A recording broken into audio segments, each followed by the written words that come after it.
كنت فاكر إن حياتي خلاص اتحكم عليها بالفشل، ديون، شغل ممل ومستقبل مش باين.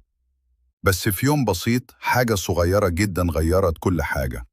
دي قصتي، قصة الشاب اللي بدأ ب0 جنيه وبقى مليونير. اسمي أحمد، عندي 27 سنة. كنت شغال في محل صغير بمرتب يدوب بيكفي الأكل والشرب، ومع الوقت الديون كترت والهموم زادت، وكنت كل يوم بقول خلاص مفيش أمل. وفي يوم وأنا بتفرج على فيديو على الإنترنت لقيت واحد بيقول: لو ما عندكش رأس مال ابدأ بخدمة بسيطة أو إعادة بيع حاجة موجودة حوالينك. الكلمة دي فضلت ترن في وداني، وقلت لنفسي: إيه اللي ممكن أعمله من غير فلوس؟ بدأت ألف على المحلات في منطقتي وأسألهم لو محتاجين حد يجيب لهم زباين مقابل عمولة بسيطة. وفي أول أسبوع قدرت أبيع كام قطعة ملابس وخدت أول 100 جنيه عمولة. ساعتها حسيت إن الدنيا ممكن تتغير فعلا. اليوم ده كان بداية المشروع اللي عمري ما تخيلته. قررت أعمل صفحة على فيسبوك وأصور المنتجات وأنزلها، وابتديت أبيع أكتر وأكتر.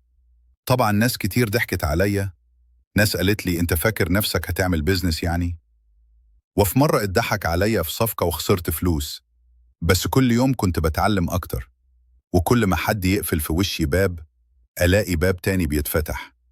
عد 6 شهور بقيت ببيع منتجات كتير واتعرفت في المنطقة، وفي سنة واحدة عملت أرباح ما كنتش أتخيلها.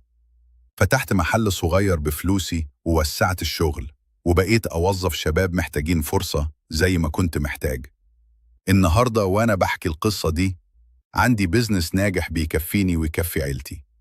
وكل ده بدأ من 0 جنيه. لو أنت كمان شايف إن حياتك واقفة، صدقني مش لازم تكون غني عشان تبدأ. كل اللي محتاجه فكرة وإرادة. ابدأ بخطوة صغيرة مهما كانت بسيطة، وهتشوف الدنيا بتتغير قدامك. ودي كانت قصتي. لو عجبتك ما تنساش تشارك الفيديو، يمكن تلهم حد تاني محتاج بس كلمة أمل.